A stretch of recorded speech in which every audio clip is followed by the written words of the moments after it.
Il y avait des personnes qui doutaient de la présence d'Artaud à la Sierra Tarahumara. C'est à cause d'un livre qui a été publié il y a beaucoup d'années où l'auteur disait que Artaud n'avait jamais connu la Sierra parce qu'à cette époque-là, il restait dans un appartement à Mexico et cet écrivain l'avait connu. Alors il a écrit dans un livre, ce n'est pas vrai qu'il soit parti à la Sierra, parce qu'à cette époque-là, je le connaissais très bien. Ce qui s'est passé, c'est qu'il est parti, il s'est perdu à Mexico et dans quelques semaines, il est revenu et il a dit qu'il avait visité les Tarahumara, mais personne ne lui a cru. Bon, c'est à cause de cette dispute, ou à cause de ce, comment dire en français, malentendu, il y avait des personnes qui doutaient de la présence d'Artaud. Mais à l'époque que j'ai connu M. Loya, il m'a dit non, en effet, il a été ici, c'est moi qui l'a guidé et qui l'a porté, qui l'a amené à Nararachi. Et je me souviens les caves où on est arrivé, les personnes qu'on a connues, etc. Et je lui ai dit, est-ce que vous vous rappelez de quelques anecdotes particulières? Il a dit, il était un poète, et alors dans le 19, c'est le 16 septembre, oui, tout à fait. Et c'est le jour national du Mexique. Et une autorité des écoles est arrivée et lui a dit, est-ce que vous pouvez réciter quelques poèmes pour nous? Oui, je vais parler à propos de la patrie. Alors il a commencé à crier, la patrie, cette femme qui se baigne en sang.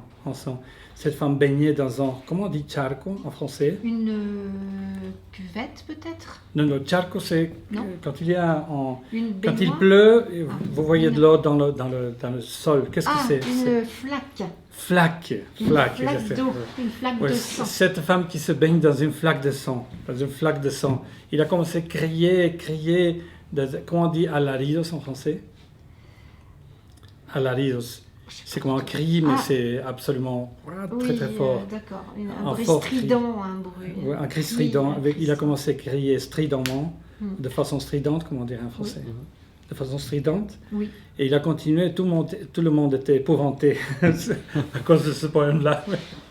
Et il l'aurait dit en français Non, en espagnol. Esa mujer que se baña en un charco de sangre, esa mujer que se baña en lodo, en mierda, en un charco de sangre, dans la boue, et cette femme qui se baigne dans la boue, dans la merde, dans une flaque de sang. C'est très artaudien, oui, il faut le dire. Tout à fait. D'accord. Alors, voilà. Donc, voilà. La question, c'est ça, c'est quelle est ton expérience à toi? Qu'est-ce que tu as entendu des histoires d'Artaud dans 1980, peut-être, je suis allé à la Sierra. À cette époque-là, j'étais très intéressé par la langue des Tarahumara. Alors, je me suis dit, il faut passer quelques semaines là-bas pour pratiquer un peu ce que j'avais appris dans les livres. Et j'ai eu l'occasion de connaître M. Guadalupe Loya. Guadalupe Loya avait été le guide d'Antonin Artaud quand il était à la Sierra. Alors, je me souvenais qu'il y avait un livre, un roman, qui s'appelait Una vida novelada, où un très célèbre poète mexicain disait que Artaud n'avait jamais connu la Sierra, parce qu'à cette époque-là, il restait dans un appartement à Mexico, où il était en relation avec beaucoup d'écrivains, poètes, etc. Alors, il a écrit... Ce n'est pas vrai qu'il soit allé chez Tarahumara, parce qu'à cette époque-là, il restait chez moi, il est disparu, il s'est perdu à Mexico quelques semaines, et puis après, il est revenu et il a dit « j'ai visité le Tarahumara ». Et pour moi, c'était une expérience complètement... improbable. Oui. Et alors, quand j'ai connu M. Loya, je me suis dit « il faut demander si c'est vrai qu'il était ici ou non, parce que pourquoi ils disent qu'il était le guide. Il m'a dit non, en effet, il a été ici, je l'ai connu, j'étais le guide, je l'ai amené à Nararachi. Je me souviens très bien des personnes qu'on a parlé avec, je me souviens très bien des caves qu'on a connues, des cérémonies où il a participé. Et je lui ai dit, comment il s'appelait? Il m'a dit, il s'appelait Antonito Arturo. Il a changé un peu le nom. Mais le nom était vraiment, le nom d'Artaud, c'était Antonin Artaud, Antonito Arturo, petit Antoine, Antonin, Artaud, il a entendu Arturo. Mais et je lui ai dit, est-ce que vous pouvez me raconter une anecdote? Il faudrait couper là-bas. Mi reina, estamos grabando. Gracias. Bon, c'est pas grave. C'est pas grave? Non, c'est pas grave du tout, non. Donc, alors, Antonino... Antonito Arturo. Et c'est évidemment le nom d'Arthur. On peut changer à travers l'oreille d'une personne de Norogati. Et je lui ai demandé, est-ce que vous pouvez me raconter une anecdote, que vous vous souvenez de quelque chose de spécial à propos d'Arthur? Il m'a dit, je me souviens qu'il disait qu'il était un poète. Alors, le 16 septembre, qui est le jour national du Mexique, le jour de l'indépendance, il a dit, quelques professeurs, quelques autorités de l'école, des écoles, est arrivé à lui dire, si vous êtes un poète, est-ce que vous pouvez dire quelques poèmes à propos de la patrie, puisque c'est le 16 septembre? Il a dit, oui, bien sûr, je peux parler de la patrie. Alors, il a commencé à crier, la patrie, cette femme qui se baigne dans une boue de sang, dans un, comment on dit, dans un flaque de sang, dans une flaque de sang. Cette femme qui se baigne dans une flaque de merde, cette femme qui se baigne dans la boue. La patrie, cette femme qui se baigne dans une flaque de sang. Et il a commencé à faire des cris stridents et tout le monde était épouvanté à cause du poème de la patrie. Je pense que c'est une preuve, ça, parce que c'est vraiment un peu Artaud, ça. Non? Et d'après Guadalupe Loya, donc Artaud parlait un petit peu espagnol, d'après lui. D'après lui, il parlait espagnol. Il parlait suffisamment pour dire ce poème de la patrie. D'accord. Et il se souvenait d'autres anecdotes? C'est la seule chose qu'il m'a raconté, mais moi je pense que c'est complètement authentique. Alors, après je suis allé à Mexico, j'ai parlé avec des personnes qui me disaient non, Artaud n'a jamais été dans Sierra. Non, je pense que oui, je pense que c'est absolument évident qu'il a été là-bas. Moi aussi, je pense. Et la présence d'Artaud à la Sierra, c'est vraiment quelque chose de très important, pas seulement dans l'œuvre d'Artaud, mais dans l'histoire des relations entre la culture mexicaine et bien sûr la culture primordiale, disons, du monde et la civilisation occidentale. Parce que on pourrait dire que c'est la première fois qu'un poète, un représentant très important de la civilisation occidentale, se rapproche des cultures primordiales, non comme quelqu'un qui vient enseigner ou quelqu'un qui vient imposer, mais comme une personne qui vient entre égales pour apprendre et pour échanger. Et ça, c'est un aspect très important.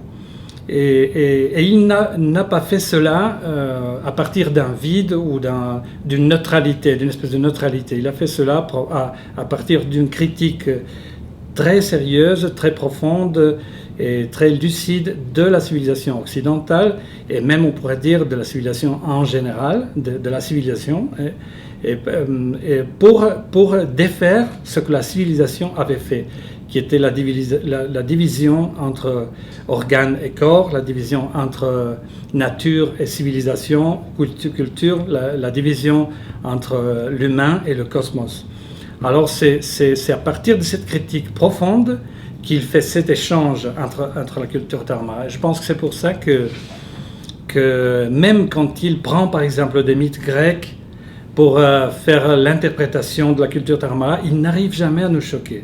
Pourquoi? Parce qu'il le fait à partir de cette critique, et c'est à partir de cela qu'on peut s'en servir. On peut utiliser les mythes grecs ou n'importe quel autre mythe, n'importe quel autre produit culturel pour faire un échange de civilisation ou de culture à culture, etc.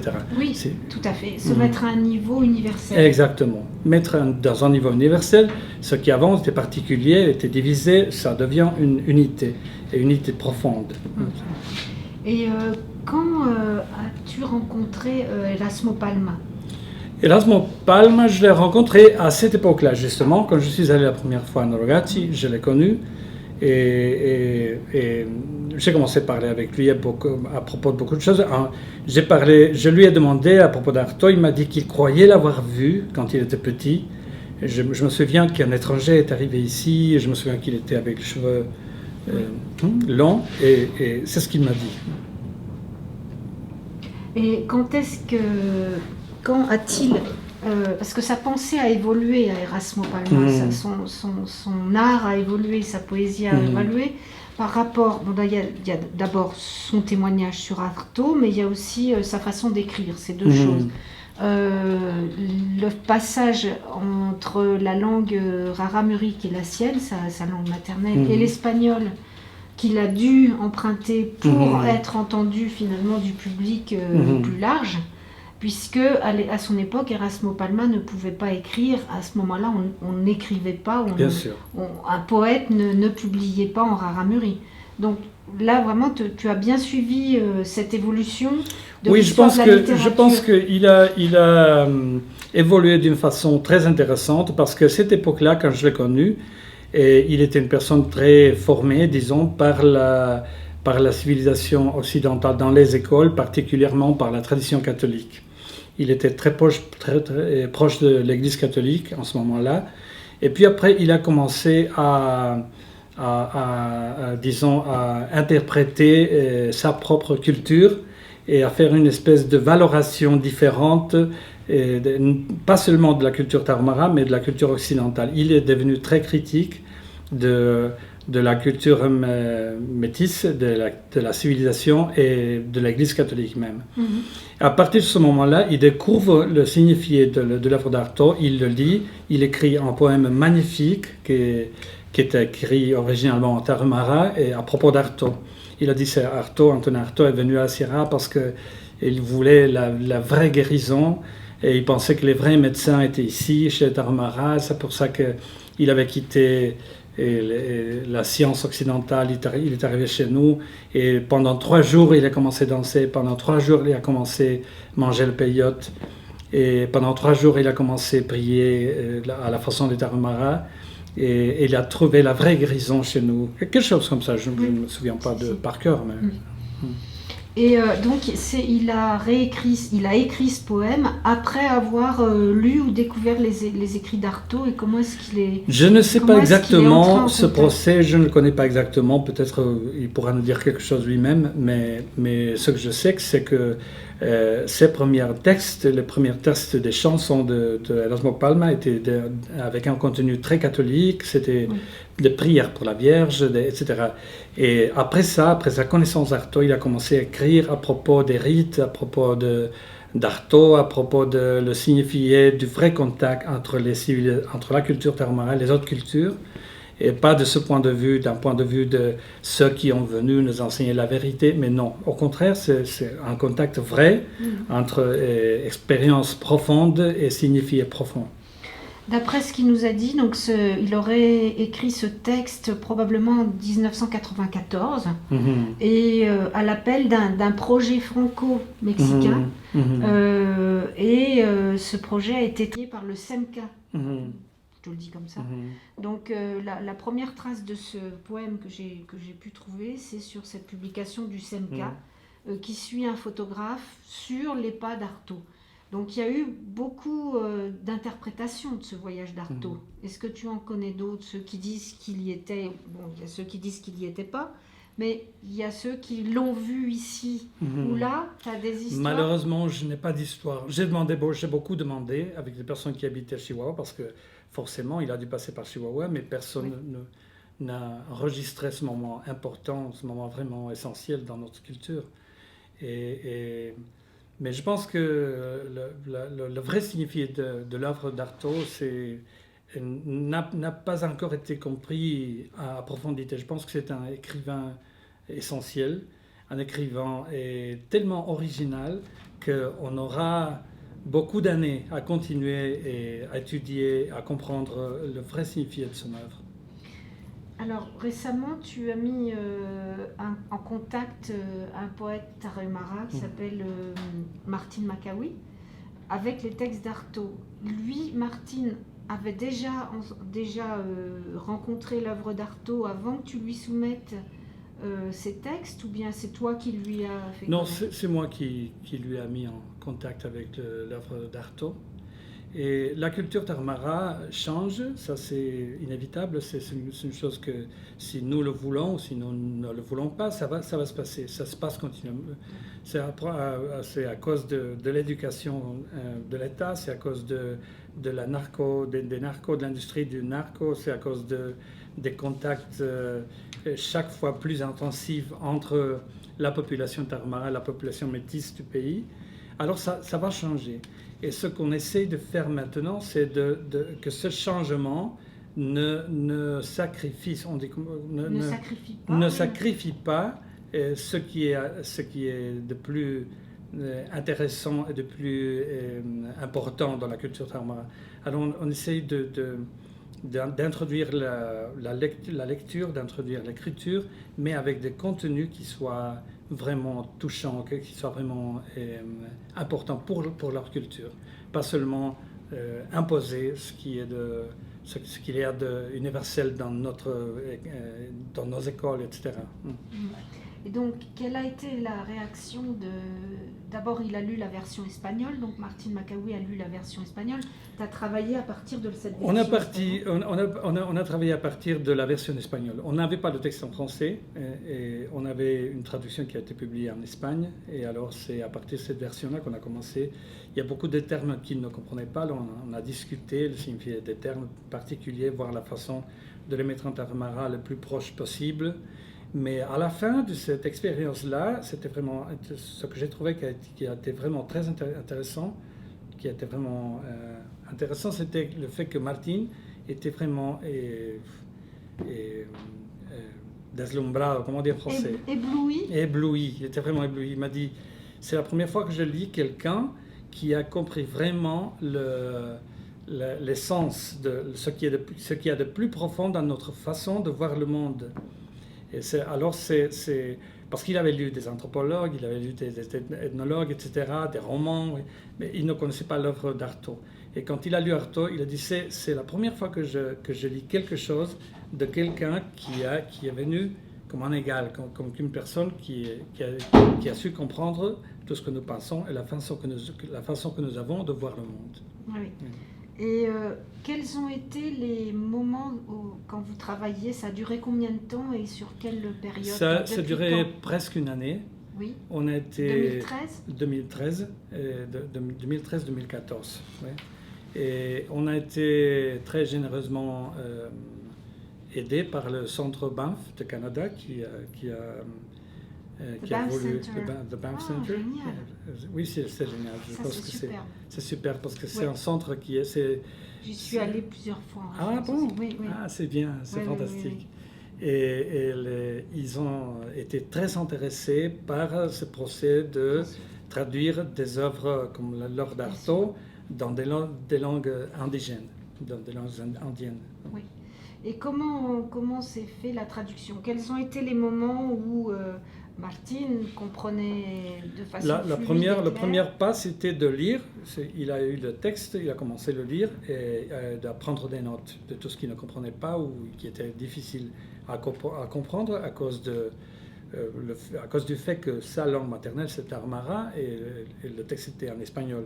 Et les différences qu'il y a entre le tarahumara et l'espagnol du point de vue du vocabulaire sont énormes. Parce que le tarahumara est une langue très très riche, immensément riche, dans des termes précis pour décrire leur monde, leur culture, leur vision du monde. Mais c'est une langue qui manque le vocabulaire pour beaucoup de choses qui sont le produit de 2000 ans de civilisation, 3000 ans de civilisation technologique, disons. Alors, des termes abstraits, des termes philosophiques, c'est très difficile de les exprimer en tarahumara. Alors, il fallait premièrement détecter quels étaient les mots qui posaient un conflit, et puis après la deuxième partie, c'était discuter, terme par terme, il prenait des notes, et la troisième phase, ça a été commencer à faire la traduction et faire une révision, et ça a été fait dans le Banff Center. Est-ce que vous avez enregistré ces moments de discussion? Non, malheureusement non. Non, malheureusement non, mais c'est intéressant, très intéressant. Mm-hmm. Presque tout ce qui concerne, presque tout ce qui regarde le vocabulaire philosophique est très difficile à traduire en tarahumara. Il faut faire des circonloques, comment on dit en français? Des détours. Des détours. Il faut faire des détours, des contours, des contours, des détours pour exprimer la même chose, avec beaucoup de mots si vous voulez, mais la même idée. Alors il y a beaucoup d'exemples. Il faudrait prendre le texte et voir comparer. Et l'autre possibilité, ce serait de voir les notes de Martin, parce que les notes ont été enregistrées dans un ordinateur. Et alors, les moments plus difficiles peut-être, c'est quand il parle des matachines. Mm-hmm. Il fait beaucoup référence à Platon. Oui, les mythes grecs, l'Atlantide, etc. Oui, bien sûr. Oui. Donc là, mais ce qui me frappe, c'est vraiment ce que même à travers cette utilisation des mythes grecs ou des références de la culture méditerranéenne, il n'arrive jamais à nous choquer. Il a toujours raison. C'est vraiment fantastique ça en Artaud. Il dit ce sont les fils de l'Atlantide. Mais à ce moment-là, et dans le contexte, c'est vrai. On le prend comme une vérité.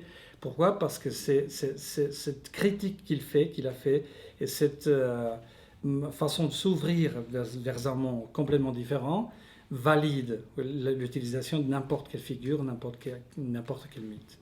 Oui. Lorsqu'il fait référence aussi à la nativité, les couleurs de la nativité, et tout cela,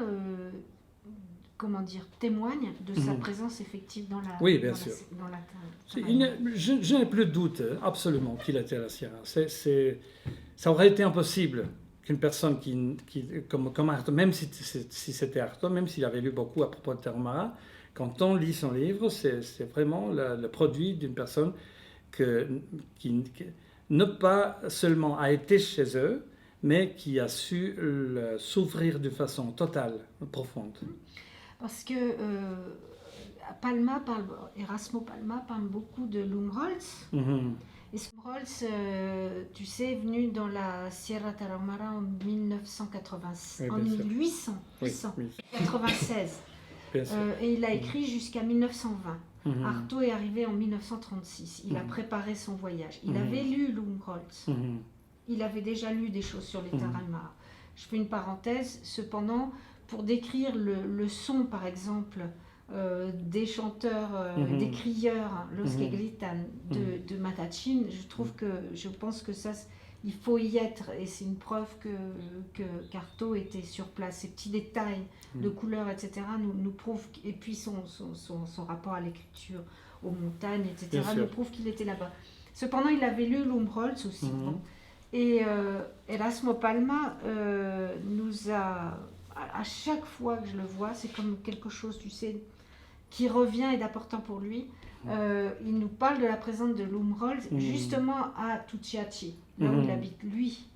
Et Lumholtz, donc, d'après Erasmo Palma, aurait vécu avec sa muchacha, celle qu'il appelait sa muchacha, avec une femme tarahumara, et donc il y aurait une génération Lumholtz à Tucciaci. C'est intéressant, c'est très intéressant. Cependant, il y a une différence énorme entre l'œuvre de Lumholtz et l'œuvre d'Artaud. Parce que Lumholtz est très important, absolument, parce qu'il a enregistré un monde dans un moment où ce monde était encore très intouché, très vierge, disons. Et par exemple, les mythes qu'il registre, les mythes de création, etc., c'est peut-être la dernière possibilité de les enregistrer à ce moment-là. Parce que puis après, 30 ans après, c'était très difficile de trouver des versions tellement, disons, amérindiennes de la création du monde, etc. Alors, l'œuvre de Lumholtz, c'est très importante pour ça, à cause de ça. Mais c'est une œuvre froide. Si vous lisez, c'est une œuvre complètement froide, complètement... Il y a une distance toujours entre cette vision de l'homme occidental qui registre, et c'est tout, et l'œuvre d'Artaud, qui est une personne qui arrive et se transforme, disons. Où il fait... Il vit. Il vit de tout près. Il enregistre. Il y en a un qui enregistre, comme tu dis, de façon froide, et l'autre qui vit intensément. C'est très différent en effet. Comme nous allons montrer Continent Rouge à Mexico et faire un parcours sonore géolocalisé, nous allons tâcher de repérer les endroits historiques où Artaud serait passé. C'est possible, il est possible. Je ne suis pas très sûr, mais je pense qu'il y a des personnes encore vivantes qui pourraient nous aider à comprendre un peu quelle était l'expérience d'Artaud à Mexico, quelques endroits, les places où il est arrivé pendant son séjour. Il est possible. Artaud est un poète très important, et je pense que l'importance d'Artaud commence à grandir. C'est pas un écrivain du passé, c'est un écrivain du futur, je pense. Il y a des poètes, je connais beaucoup de poètes mexicains qui ont été vraiment transformés à partir de la lecture d'Artaud. pas seulement des personnes qui soient relationnées avec le théâtre, mais des personnes relationnées avec la poésie, avec l'anthropologie, avec la critique de la culture. Je pense que Artaud est encore très très vivant, même plus maintenant qu'avant. Au Mexique. Au Mexique. Nous avons créé Continent Rouge pendant que tu étais en train de traduire Artaud en Tarahumara. Bien sûr. Et moi, j'ai commencé Continent Rouge en discutant avec Erasmo Palma et avec le fils de Loya, avec les descendants du guide d'Artaud. Donc j'ai commencé à parler d'Artaud, mais surtout à lire Artaud à Erasmo Palma. Donc j'ai enregistré ces discussions. Au plan éthique, ça me semble extrêmement important de ne pas rester à cette vision des Tarahumara par Antonin Artaud, mais de ramener aussi une réflexion du point de vue des Tarahumara sur Antonin Artaud. Combien y a-t-il de Tarahumara à peu près, approximativement? 100 000 personnes peut-être. 100 000 personnes. Et ça commence à grandir, la population commence à grandir. Ouais. Voilà, moi quand j'en étais arrivée sur des écrits plus anciens à 60 000, donc on dirait que ça a vraiment énormément... ça commence à grandir à cause d'échanges sociaux, disons. Ils ont un accès plus intense qu'avant à la médecine, etc. Alors ça commence à grandir. Ce qui ne veut pas dire que comme culture, il soit plus fort. Non, c'est le contraire plutôt. Il commence à grandir en termes numériques, mais culturellement, il souffre des procès très intenses de contact avec la culture nationale, avec la culture des métis et avec la langue, etc. Et ce contact était très violent. C'était un contact qui a été imposé. Beaucoup de procès sont imposés. L'éducation est imposée, la question religieuse est imposée, la question économique est imposée. Ce sont des impositions. Et ces impositions commencent à détruire très rapidement la culture, ce qui reste de la culture tarahumara. Et malgré tout, on peut dire que c'est une culture encore vivante et qu'il y a des secteurs, disons, de la culture, de la société qui sont encore très très puissants.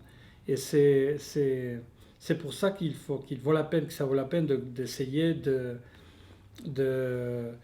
changer nos politiques, de changer les politiques pour préserver cette diversité pour le futur. Par rapport au rituel, donc dans les moments, les forces de cette culture, quelles sont-elles pour toi, selon toi? Je pense qu'il y a beaucoup de Tarahumara qui continuent à voir le monde comme ils le voyaient quand Artaud était ici. Ils continuent à sentir, il faut le dire, en mépris. Mépris, c'est comment on dit en français? En mépris pour la technologie, pour la richesse matérielle. Et il y a beaucoup de Tarahumara qui continuent à se sentir comme une partie essentielle, indivisible de tout ce qui est autour du cosmos. Le cosmos en général. Il n'y a pas une division. Ce qu'Artaud voyait, pour eux, la vie est un rite. Et c'est un rite violent. C'est un rite violent, un rite qui continue à être douloureux, mais cette douleur fait partie essentielle de la vie. Qui est une chose qu'Artaud a su voir d'une façon très profonde. Et je pense que ça fait partie encore de la culture de beaucoup de Tarahumara. Et c'est à cause de cette vision qu'il continue à être fort, à être capable de survivre et de lutter contre les forces qui essayent de leur détruire ou leur effacer. Et je pense qu'il y a beaucoup d'endroits où ça continue à être très très vivant. La langue, il y a des endroits où la langue est encore très forte, où la population de n'importe quel âge continue à s'en servir. Et à différence, par exemple, des langues comme le nahuatl est beaucoup plus parlé que le tarahumara, mais c'est une langue qui perd des parleurs, je ne sais pas comment dire en français. Qui est de moins en moins parlée. De moins en moins parlée, les jeunes ne la parlent plus. Tandis qu'à la Sierra, il y a des endroits aussi, vous ne savez pas le tarahumara, vous êtes perdu parce que tout le monde s'en sert. Les enfants, les femmes, les hommes, on continue à faire la langue des rites, de la participation économique, etc. Et des endroits, ce sont comme des îles, des petites îles, mais ça existe encore.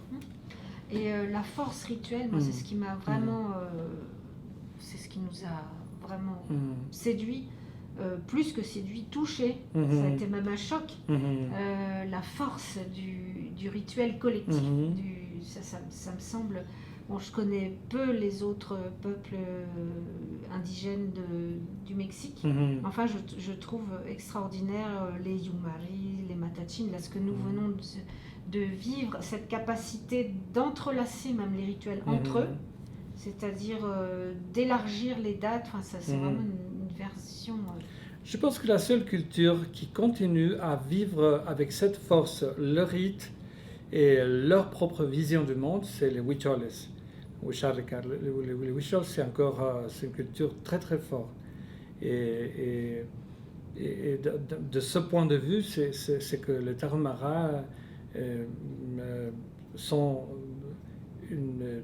tellement importants parce que, par exemple, si vous comparez les mythologies du centre du pays avec la mythologie tarahumara, vous voyez que les mythologies dans le centre du pays ont été profondément influencées par la Bible, par la religion catholique, même par la culture populaire, disons, européenne.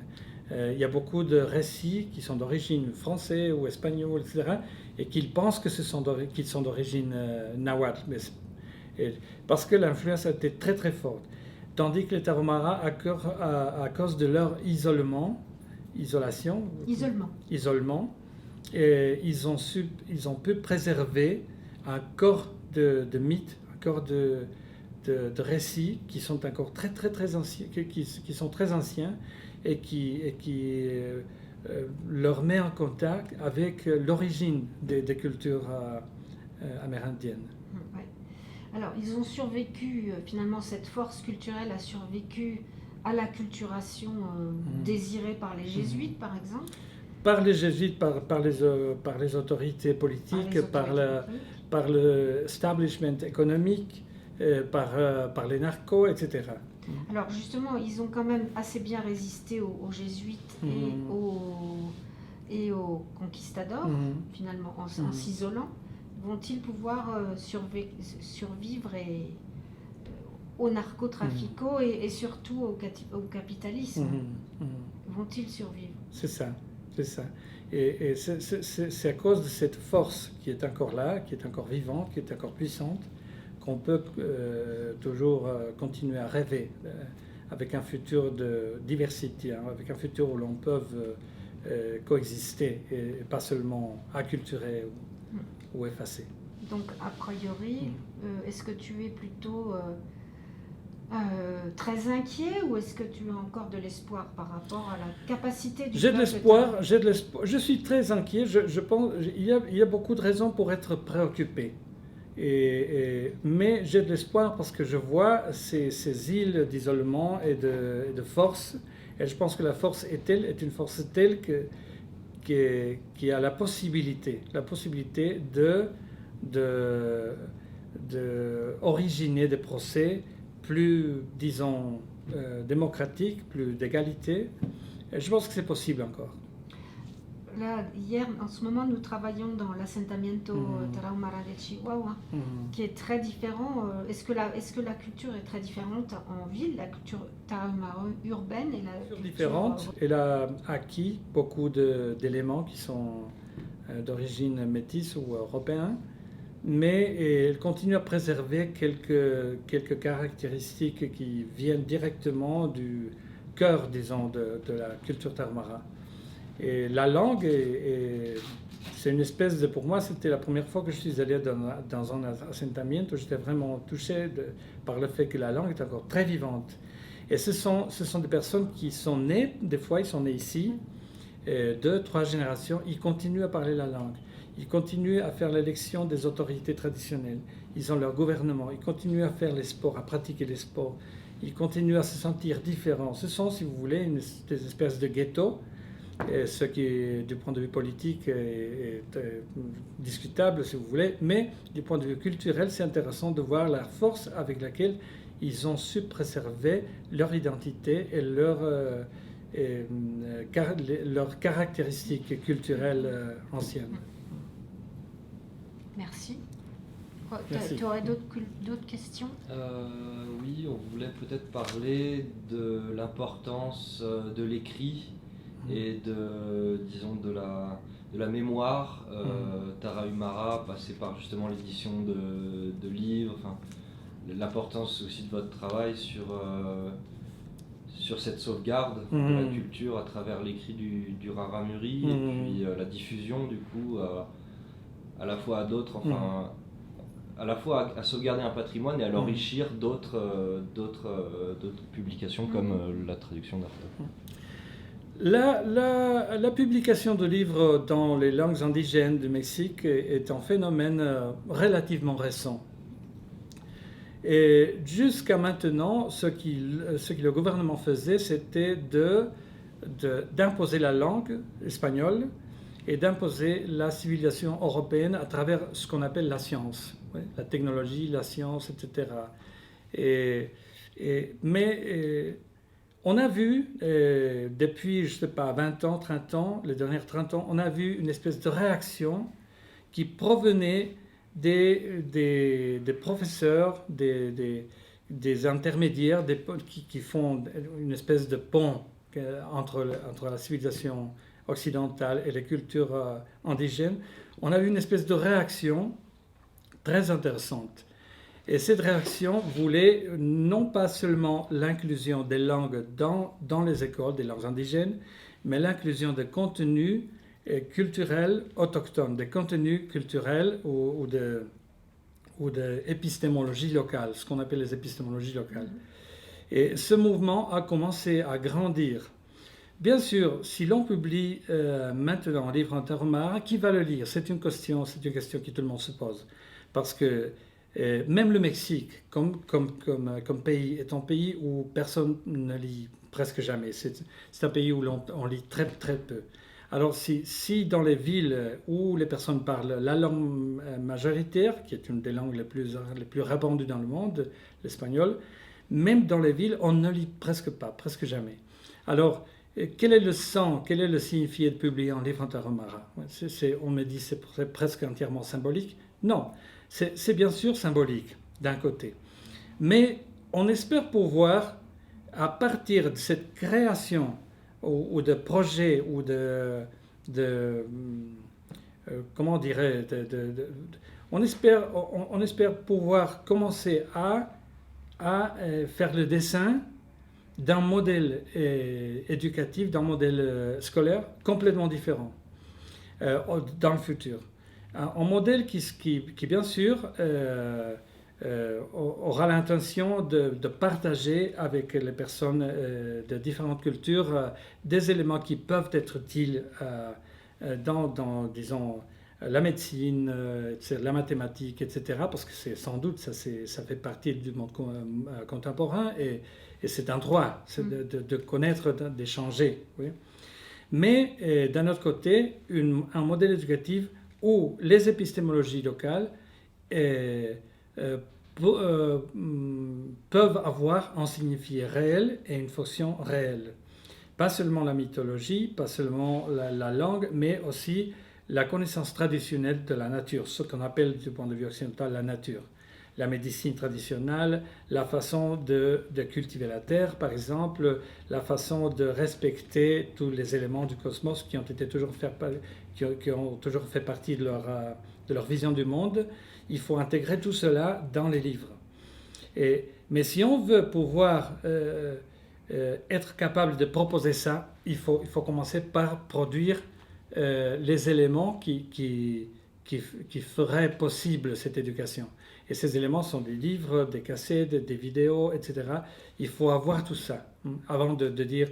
Parce que sinon, c'est toujours une discussion très vide. Il faut respecter la langue, oui, d'accord, mais comment on commence? Alors, tandis que si l'on commence à produire des livres, on pourra faire évident que c'est possible une éducation. Et l'éducation est inévitable. Ouais, ça fait partie de leur monde. Alors, ce qu'il faut faire, c'est de faire cette éducation un procès plus respectueux, comment on dit? Oui, respectueux. Respectueux de leur monde et de leur langue et de leur culture. c'est une culture, on peut parler de la culture orale, Tarahumara.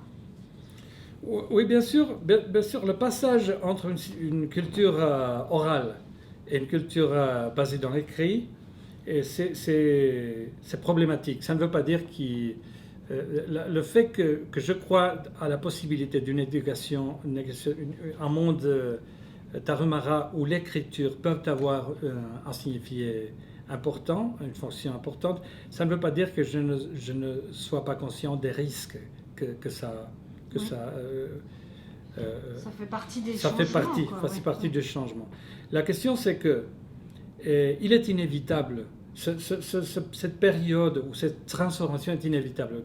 Que je le veux ou que je ne le veux pas, ça va se passer, ça continue de se passer. Mais ça se passe maintenant d'une façon très violente. Et la question, c'est proposer les moyens pour faire que ce passage soit moins violent. Et bien sûr, c'est un procès très graduel, très lent, et c'est un procès qui est en train de se faire peu à peu. On commence à voir, par exemple, beaucoup de personnes de Tarahumara qui étudient à l'université. La majorité d'entre eux ne reviennent jamais dans leur communauté. Tarahumara qui partent à l'université et acquièrent une éducation occidentale, écrite, etc. Et cette éducation occidentale n'a pas aucun sens. N'a pas de rapport. Le rapport est très faible entre cette éducation et le monde Tarahumara. Ce qu'on essaie de faire, c'est justement de créer les ponts pour que l'éducation, pour que le monde du développement ait un rapport vrai avec les communautés Tarahumara. Mais pour que ça se fasse, il faudra toujours faire l'inclusion des épistémologies locales. La vision du monde, les technologies traditionnelles, la mythologie, la littérature traditionnelle devra faire partie intégrale de l'école Tarahumara. Et bien sûr, la base du saxe, qui est la langue. La langue devra se développer dans une langue d'écriture et une langue d'utilisation dans les écoles. Sinon, au point de vue historique, donc le premier dictionnaire Tarahumara, donc qui a tenté d'écrire et traduire la langue Tarahumara sans encore transcrire le Tarahumara et l'écrire. Donc historiquement, c'est 1600 et quelques, le premier dictionnaire. Exactement. Dictionnaire. Mais c'était un dictionnaire, c'était des produits qui étaient faits pour les Européens, pour les missionnaires. Pour les missionnaires, bien sûr. Ce n'était pas un effort pour créer une langue écrite, c'était un effort pour donner les missionnaires des instruments pour l'évangélisation. Oui. Et ensuite, est-ce que tu peux mettre une date sur les premières transcriptions? Donc, les premiers efforts pour construire une langue écrite ont été faits en 1970 à peu près. C'est l'époque où l'éducation bilingue a commencé à se répandre à la Sierra, et alors c'est l'époque où les premiers textes bilingues ont commencé à être publiés. La question, c'est qu'à cette époque-là, on pensait que la publication bilingue était effective, pouvait fonctionner à la Sierra. Après quelques années, on s'est rendu compte que ce n'est pas vrai. Les publications bilingues font toujours une distinction symbolique entre le texte en Tarahumara, qui est une espèce d'appui, et le texte en espagnol, qui est la vraie vérité. Exact, qui est la vraie vérité, qui est le but, qui est le vrai but du texte. C'est l'espagnol, c'est la castellanisation. Alors c'est une espèce de déguisement. C'est une espèce de déguisement de la même politique de toujours, qui est imposer la langue espagnole. Alors c'est pour ça qu'on a commencé à changer vers le texte monolingue en langue indienne. Je sais qu'en Europe c'est complètement évident, et que si on parle de ça aux Catalans, ils vont rire, parce que là-bas toujours il y a eu une tradition écrite, toujours il y a eu la conscience que la langue catalane devrait être utilisée comme langue basique dans l'école et pas comme une espèce d'appui seulement. Mais ici, c'est une réalité complètement diverse. Notre réalité est directement sortie de la colonisation, de la conquête. Et on continue à essayer de supérer ou de surpasser cette réalité. Mais la vérité, c'est qu'on ne l'a pas surpassée encore. On continue à être un pays en pleine conquête. Encore que c'est une conquête déguisée, si vous voulez, mais c'est encore la conquête de l'autre. Oui. Et c'est ce qu'on essaye de changer. Très bien. Bah, super. Merci Merci, merci, merci, merci. Nació en Francia cuando ya era un hombre adulto. Se desilusionó de su hermoso querido país. Su cultura después de muchos trabajos, dificultad para conseguir dinero, pudo venir a México para conocer a los tarahumaras, porque él creía eran una raza pura que alejado estaba de la civilización. Siempre tenía una fiel verdad para combatir su triste enfermedad. Quería doctores tarahumaras le enseñaran sus secretos.